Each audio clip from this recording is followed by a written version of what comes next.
Be prepared to read things that are not my finest of moments. When I was a freshman in high school, I was dealing with quite a lot of things, and this ultimately caused some poor life decisions. I started high school when I was young, barely 13 years old. I'm a female and now a junior. I didn't think anything about this guy, since I wasn't one to be focused on people. I didn't really care about anyone else, except 2 friends I had in the classes I had with him. He was 17 at the time, and yes, in those classes the grade levels were mixed. Nothing ever struck me as odd about him necessarily, since I rarely even paid attention to him in the first place, until one day in biology, I looked up from my paper and saw him in the corner taking pictures of me. I was creeped out but didn't say anything, just in case I was wrong. Days later though, he found my Instagram and kept texting me, which I obviously never responded to. If I ever had to, I would always be very dry and just leave him on scene. One day in the middle of class though, I got a text from a random number saying, "Hey, my name." I immediately knew it was him, since earlier he had been asking for my number, which I politely declined to give him. I immediately went to the 2 friends in that class to yell at them for telling him, to which they replied, "We never gave it to him though." They even showed me their phones, and let me go through them and their messages with him, and no number of mine was ever mentioned, despite his numerous texts asking them for it. I never answered him either, and desperately tried to avoid him, until one day on Instagram, I got a random message from him saying, "You're so pretty." I replied that I wasn't anything special, and then he started spamming me with pictures that he had secretly taken of me. That wasn't even the creepiest part. There were 50 plus, ranging from classes, around the school campus, and even at locations outside of school, waiting for the bus stop or waiting for a friend at the quad to go somewhere. There was even some of me playing soccer with friends on the football field. Obviously, I left him on scene, blocked him, and avoided him even more, to the point I even started skipping class altogether. When I did go, I told the teacher what happened while I was shaking, and she let me go to the dean of the school, where I showed them everything, and even gave them the number I received the messages from. It's been 2 years. I'm a junior now, stayed in school since they have connections to a hospital I want to volunteer in, and because I have great friends there. And he's made new accounts on everything. Instagram, Snapchat, even gets new numbers. He's been constantly trying to follow me and message me for weeks now. I keep blocking him, but new accounts are created. I'm honestly glad for quarantine, since I would probably be nervous to go to class or even school itself. It's worth mentioning that we never found out how he got my number in the first place, as the only 2 people who know it other than me never gave it to him. I'm 100% sure he was following me around school as well, even after I told the dean.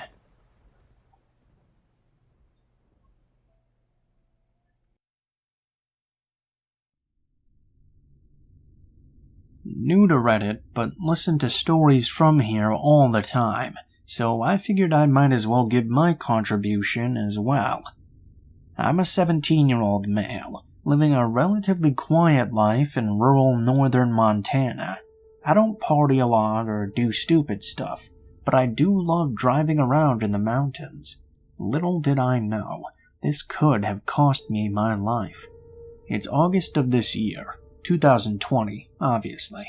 I was enjoying some free time on my day off work, and I decided to go take a drive in the mountains north of Kalispell. I drive a red shitbox Nissan Frontier, straight out of the 90s, with a very temperamental transmission, for a bit of context. The drive there was pretty uneventful. The typical asshole drivers, big diesels, northern highway dreariness. It was a foggy and cold, rainy day, so I figured nobody would be in the mountains at this time, and I would have it all to myself up there. When I pulled off the main road and up the mountainous dirt road, I felt normal. like nothing was wrong other than my damn transmission. I had been driving up the road for about 2 hours, until I hit a peak and got out to take some pictures, something I usually do to keep the memories. Nothing was out of the ordinary. It was silent, other than the wind whistling through the trees and the rain. I was truly alone. Until I got that feeling. You know, that feeling you get right in your core when someone is just staring at you.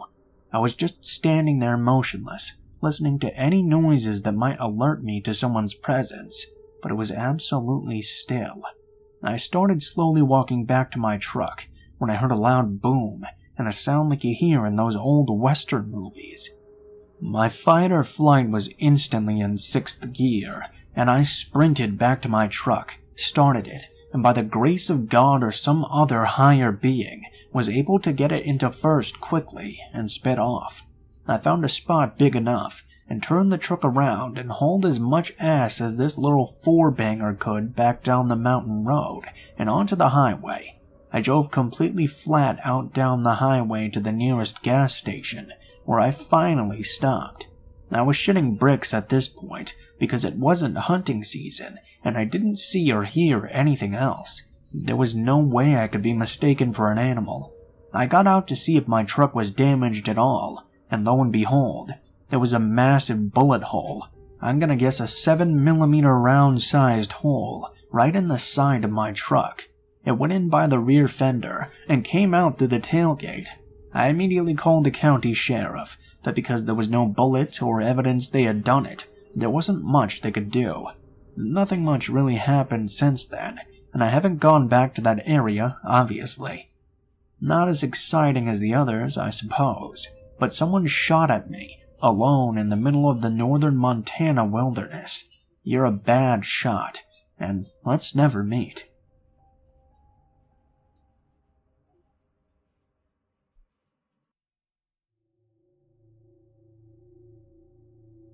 Hi, I joined Reddit specifically to get this off my chest. It happened this time last year, and to this day, every time I think about it, it gives me chills. I want to start off by saying I still work for this company, and I still have anxiety every time I go into work. The company is huge, one of the biggest names in the world. For privacy purposes, I'm going to call it the Big Cheese, or Big C for short. I also want to mention that I have crippling social anxiety. I credit this to being homeschooled most of my life. This will make sense later. Well, September of last year, I was fresh out of high school and looking for work. I needed this job immediately because I was living with my SO and we were just barely getting by. My father, my grandfather, they both either work or worked for this company for a very long period of time, and it's something that's garnered a lot of respect in my family. So, of course, I was thrilled when I got my first interview. It went great, and I was all set to start training, which involved a few classes and on-the-job training. The classes were awkward to say the least, but nonetheless very informative. Well, after the classes, we had our first task: join a group of fellow trainees and tour the work environment. This is when I first met creepy coworker. He was in the very back of my group, seemed a little shy, and didn't really talk to the rest of the group, unless he was trying to make an awkward joke to join in. At first, I just felt kinda bad for him. He seemed harmless, but definitely awkward and out of the loop. Knowing as much as I did going into the company, I made an effort to inform him and keep him updated with what the trainers were asking of us. He just seemed so lost and confused. I thought I was doing a good thing by helping him out. Even my SO thought so at the time. The training went by without any hiccups, and soon we were given the location of where we'd start out. Ironically enough, the only person that I had actually gotten to know, creepy coworker, had the same area I did. Realizing that we'd start out together and both didn't know anyone, we decided to exchange phone numbers. This was so that we could both meet up the next week, starting day, and so we wouldn't get lost. I thought nothing of this when he asked for my number, and just assumed it was more because he was nervous and didn't know anyone besides me. Boy, did I live to regret that. The first day of training, we met up at basically a flagpole so that we could wait on our on-the-job trainer, Christy. When he got off the employee shuttle, he started texting me asking where I was. I was in the smoking section a little ways away, killing my fears with a cigarette. I texted him back telling him where I was, and he asked if he could join in. I didn't like how nervous I felt, so I wasn't very comfortable with anyone joining me during this time of reprieve. But I saw him coming over anyways, so I scooted over to make room on the bench. This didn't matter, because apparently he was determined to sit as close to me as possible anyways. I hate touch, or people being in my personal bubble, being a victim of other trauma, and touch was something only people very close to me have permission to do. Creepy coworker proceeded to ask me if he could bum a cigarette. I'm not good at saying no, so of course I gave him one. After he lit it up, he handed me my lighter. I didn't even notice he had taken it from the top of my bag, back to me. Again, I just kind of ignored the unwarranted invasion of my personal space. We talked a lot since we had about 30 minutes to kill. We talked about the normal stuff, like how do you feel about the company? Where do you want to end up in it? I noticed he was wearing tattoo-covering sleeves, so I asked him about the tattoos. He pulled down the sleeves and started going over almost each and every one, all something to either do with a love interest or something geeky. I listened out of mild curiosity, but quickly got uncomfortable when he started pulling out his phone to show me pictures of ones he drew.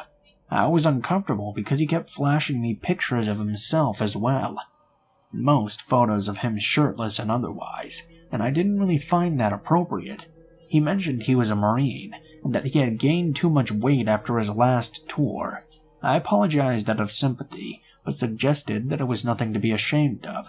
Unfortunately, after that, he kept smiling at me in a way that I deemed to be admiration. I had seen this look from my fiancée, so I knew somewhere along the way I had fucked up. I tried to steer the conversation to more appropriate things, like taste in music. He seemed very interested in what music I liked a little too much, and decided he should make me a playlist. I said it wasn't really necessary, but he insisted. Later into that very day during training, he kept purposely doing kind things like taking heavy boxes from my hands, or taking the odd jobs he deemed too grueling for a lady. I was a little annoyed, but mostly just glad most of the jobs meant that he'd have to go to a different area and give me some space to myself. He'd always find a way back to appear beside me, though, and scare me. I hate being scared, but he laughed it off every time. I was more than uncomfortable at this point, and a nervousness had settled into the pit of my stomach. At the end of the night, after we'd been sent to go home and come back the next day, he decided to walk me out. We'd walk back through the maze my workplace actually is, all the way to the employee costume center and lockers. It was there we had gotten our work costumes and stored our regular clothes in the lockers. Well, I was having trouble remembering the combination, and I couldn't find the little slip of paper that told me it. Creepy coworker came up and smirked at me, seemingly waiting for me to finish up. I thought he had already left by this point, so I wasn't expecting him to be there at all. After a few tries of me failing, he reached over and put out the combination of my lock for me. This was a serious red flag. He had already memorized my combination, and now I felt as though my privacy was completely gone. Again, I'm awkward and was unsure of what to do in any situation like this. I thanked him, but suggested that he let me figure it out next time. I was hoping he would, so that eventually he would just forget my combination. After changing back into my regular clothes in the girls' locker room, I came back out, and he was still there waiting for me. I asked him why he had waited when he could have just gotten home sooner. Because I'm a gentleman, and a lady should be walked to her car so she can be kept safe. I told him my SO was waiting to pick me up. He asked me where, and I told him down the street like an idiot. I still don't know why I complied with this creep as much as I did, but I had never seen something like this. He told me that was too far for me to walk and it wasn't safe, so he offered to drive me over to my SO's car. Due to how tired I was and how much I ached from the day, I just didn't have the strength to argue. I mean, he was creepy, but he was also nice. I chalked up the creepiness to him just not knowing how to talk to people. So, without anything else weird happening, he took me to my SO, who I had been texting the entire time just to let him know where I was and what was going on. I had a deep gut feeling that I should text him everything I knew about the man, so I did. When we pulled up, I immediately got out of the car. My boyfriend sat there leaning against the car with his arms crossed. He wasn't very happy about him giving me a ride, but nonetheless thanked the creepy coworker for getting me over to him safely. The coworker nodded, seeming to smirk at my boyfriend the whole time. This was when my boyfriend first got a bad feeling about the guy. When we got home, my boyfriend warned me about him, telling me he wasn't getting a good vibe. It was not even 3 minutes after that, I got a text from the coworker. He started sending me songs and memes, telling me things like, "I really feel like you get me." I was deeply concerned now. What the hell did I get myself into? Why did I have to be so damn nice to people? The following day at work, I was on the last day of training, and I had a massive panic attack. I had a massive pain attack. I have a chronic illness, and the situation ended with none of my managers listening to me when I told them that the pain doesn't last and comes and goes. They rushed me to the emergency room. A stretcher carried me through work while I was crying and trying to hide my face. The customers were quick to take out their phones and film the whole thing, of course. It was one of the worst experiences of my life, but what happened next is worse. I received about 20 texts from the creepy coworker, all asking me how I was. At this point, I was done. I just didn't respond. After a few random memes, he started texting me that he was drunk and thinking about not going home to his wife. This was the first time he'd ever mentioned he had one. I was dumbfounded. Why was he so concerned about me when he had someone he obviously loved enough to marry? I didn't respond. I went to bed. In the morning, I woke up to my boyfriend looking at my phone in anger. My heart sank, and I could only imagine what creepy coworker had sent now. My boyfriend showed me the only text I had gotten since the night before. It was from his wife, texting me from his phone. She wrote me a message, explaining that creepy coworker had a problem getting attached to women. She warned me that I should stay away from him, and then she told me her name, which was also my name. It was after that, she explained that my name was a thing for him. All of his exes, everyone he ever loved had the same name. At this point, my boyfriend was telling me not to go back to this job, but that's not me. I wasn't going to let one creep ruin this opportunity for me. This job meant the world to me, and I never wanted to let it go. I told him if this continued that I'd go to HR, but honestly, I didn't really want to. I was the new girl, and I didn't want the first month on the job to be me fighting a harassment case. Biting my nails the whole way, I went to work. Suddenly, he wasn't hovering anymore. I thought this might have been him feeling embarrassed. I was pretty convinced I wasn't going to have a problem after that. Big mistake.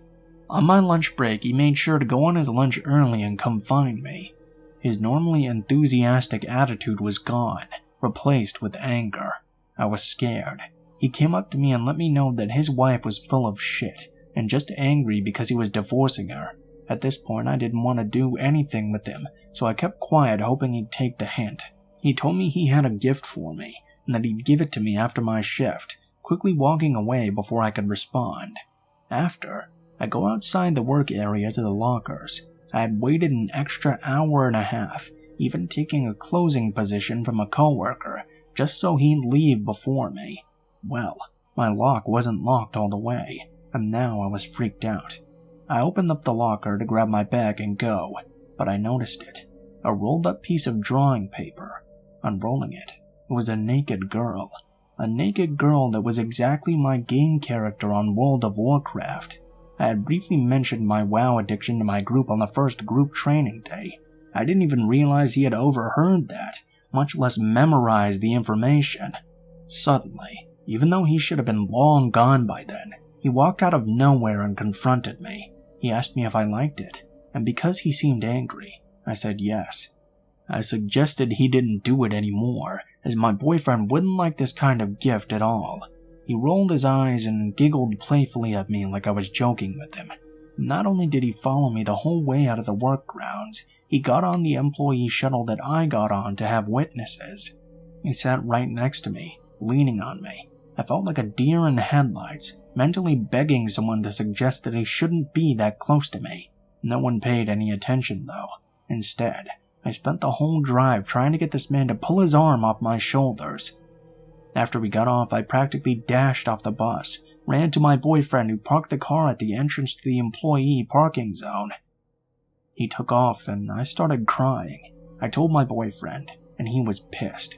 He wanted to turn around and punch that damn coworker, but I talked him out of it through tears. I promised that I'd talk to my managers after that. I kept looking for the right time to pull a manager aside, but never got a chance the next night I went in. Creepy coworker's attitude did another 180. He was being extremely weirdly playful. Then he crossed the final line. He grabbed my butt where customers could easily see him. My coworkers kind of laughed and thought it was a game. Because this time I was pissed and pushed past my limit, I went after him. I legitimately punched him and shouted in his face, "How do you like that, huh?" Seething, he seemed unfazed by my anger. Instead, he laughed it off and winked at me. I went down to the basement for the employee bathroom and quickly threw up the contents of my stomach. I cried in the stall, praying to God this would stop. I made up an excuse, used my chronic illness, and went home. Fast forward a few weeks. He had completely swapped out his shift so he wouldn't work with me. I felt I had won the battle. I sent a message and he'd realized he'd crossed boundaries until the night before Christmas Eve. I had a terrible feeling as my boyfriend was driving to work that night. I felt gross. I got to work and he was there, flirting with other girls, suddenly having this big ego I had never seen him display before. Like I said, when I met him he was shy and awkward. It's like his personality flipped every time I had to see him. That night, he actually stomped off as all of the other coworkers, including myself, closed the joint. We were scrubbing like normal, and he didn't seem altogether. He had clocked out early, and I relaxed. I figured he had gotten in trouble since one of our floor managers seemed to be upset that he'd clocked out without permission. I was there extra late, so the evening festivities were done with for the night, and my zone was pretty much closed off from customers. I walked through the massive property that is my work to get to the street. I had started taking new ways to meet my boyfriend, just so I couldn't be followed. This time I was going to walk straight out of the grounds and onto the street where the bus stops were, and my boyfriend would be waiting at the curb. I was about halfway through my approximately 12-minute walk. I was in a dark area, and out of nowhere, as I'm sure you already guessed, creepy coworker shows up. He started yelling at me, following me from behind. I pretended not to notice and started walking faster. He yelled angrier this time, so I decided to sprint for it. I sprinted all the way across the shuttle zone and ended up crashing into someone's chest. Thank God it was actually my boyfriend, who had had a bad feeling and wanted to get as close to my work exit as possible. I looked back. My coworker got on a shuttle, but was staring from the window, smiling like a Cheshire cat the whole time. Never in my life had I been so terrified. After that, the next night was Christmas Eve, and I was supposed to work.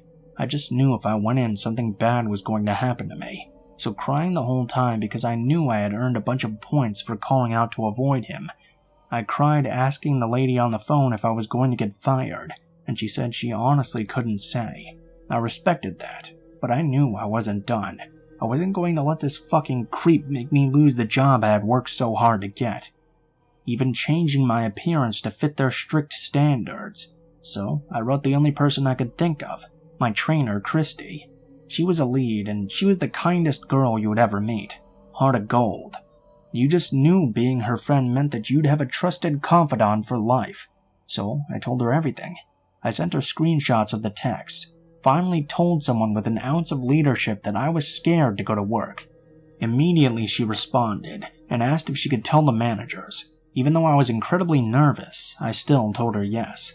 The next day I was pulled in. and God bless my ex-manager Christopher, because he was shocked at everything that had happened to me and quickly helped me write a report for HR. He led me through the steps and even changed the schedule so I wouldn't work with a creepy coworker unless he specifically traded shifts.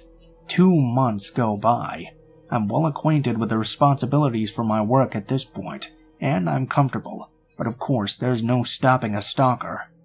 He had traded a shift and was working the night shift with me. He was angry every time he looked at me, and I avoided him at all costs.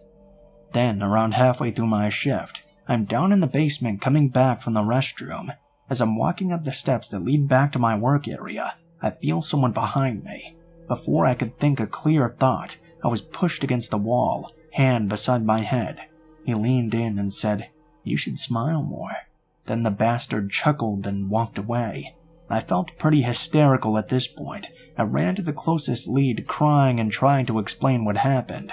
It was at this point my manager Christopher, pissed off that HR was taking so long to investigate my case, went to them and sped it up.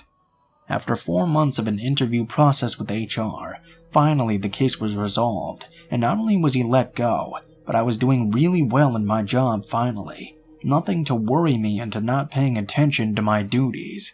Creepy coworker has left me alone ever since, but sometimes I get random friend requests from men with no pictures and always similar names, always just close enough to his.